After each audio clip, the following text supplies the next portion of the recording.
Welcome back to It's Polarizing. Buckle up, Buttercup, because today we're wading into the murky, often baffling waters of biblical lore. We're tackling three stories that have left even the most devout scratching their heads and muttering, "Wait, what?" From talking snakes with questionable motives to bears with a penchant for child mauling, we're leaving no stone unturned, no burning bush unmocked. Now, before the comment section explodes in a fire and brimstone of righteous fury, let me just say we're not here to dunk on anyone's beliefs. These are just some of the stories that, shall we say, require a bit more interpretive flexibility. Remember, interpretations vary, and many see these stories as symbolic or allegorical, but even if you take them literally, you have to admit some of this stuff is just weird. So let's dive in, shall we? And please, for the love of all that is holy, keep your hands and feet inside the ark at all times. So, Genesis, the OG creation myth, the story that has been passed down through generations, etched into ancient scrolls and manuscripts, and told around countless campfires. According to this narrative, God creates the entire universe, including light, the earth, plants, animals, and finally humans, all in 6 days. It's a grand tale of divine craftsmanship where each day brings forth a new marvel of creation. 6! I mean, I struggle to get my laundry done in 6 days. Seriously, just think about it. 6 days to create everything from the tiniest atom to the vast galaxies. Meanwhile, I can barely manage to keep my room tidy in the same amount of time. And then on the 7th day, he rests. Which, fair enough, creating a universe is tiring work. Imagine the exhaustion after such an immense task. Even the most industrious among us need a break after a week of hard work.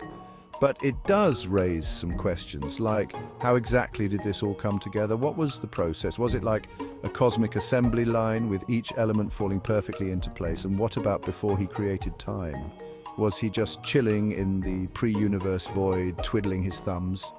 The concept of time itself is mind-boggling. How do you even begin to create time when there is no time to begin with? And then there's the whole evolution thing. Science has, a slightly different timeline for how we all got here. According to scientific theories, the universe's creation spans billions of years, with life evolving from single-celled organisms to the complex beings we are today, one that involves a lot more single-celled organisms and a lot fewer talking snakes. The evolutionary timeline is filled with gradual changes, natural selection, and survival of the fittest, painting a picture vastly different from the 6-day creation story. Now, some people reconcile these two narratives by saying the days in Genesis are metaphorical. They suggest that each day could represent a much longer period, perhaps even millions or billions of years, which is fine, but it does make you wonder why God couldn't have been a bit clearer in his initial memo. If the days were metaphorical, why not just say so? It would have saved a lot of confusion and debate over the centuries. Look, I'm not a theologian, I'm just a guy trying to make sense of this. The story of creation is fascinating, but it leaves us with so many questions. Questions that theologians, scientists, and philosophers have been pondering for ages. And frankly, the 6-day creation story feels a bit like trying to assemble IKEA furniture with instructions written in Klingon. You have all these pieces, and you're supposed to put them together in a way that makes sense, but the instructions are anything but clear. It's confusing, frustrating, and you're pretty sure you're going to have some leftover screws at the end. Just like with the creation story, you end up with more questions than answers, and a sense that maybe, just maybe, there's a piece missing that would make everything click into place.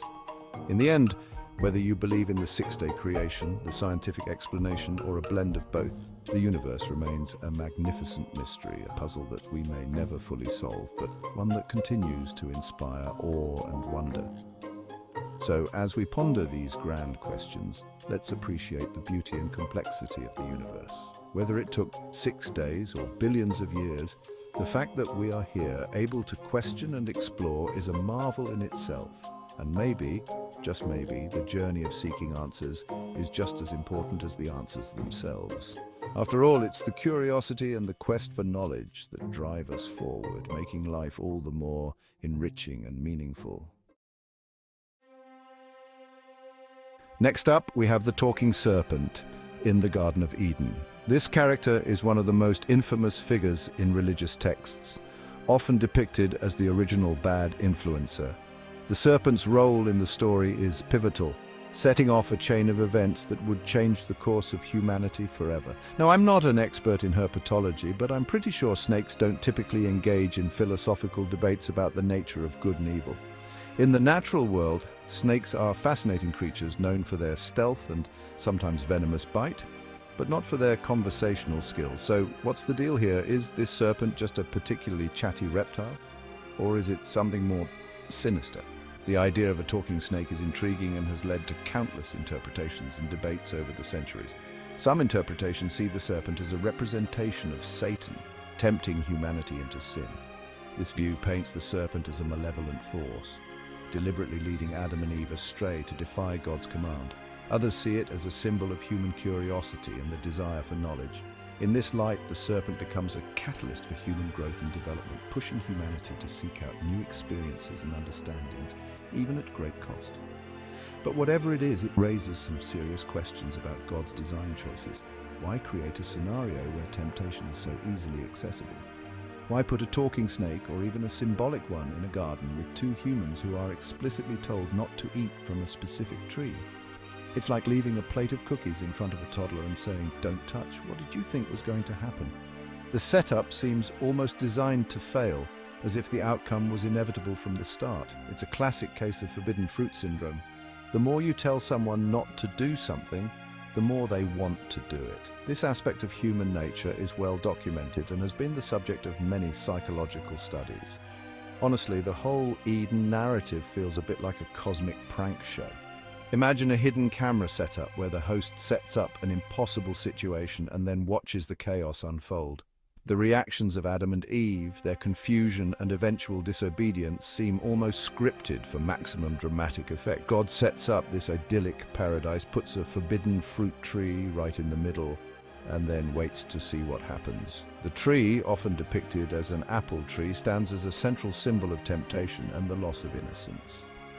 And when things inevitably go sideways, he's all, "Well, I told you not to." The reaction seems almost parental, like a parent scolding a child for doing exactly what they were warned against. The consequences are severe, leading to the expulsion from Eden and the beginning of human suffering. It's a bit harsh, isn't it?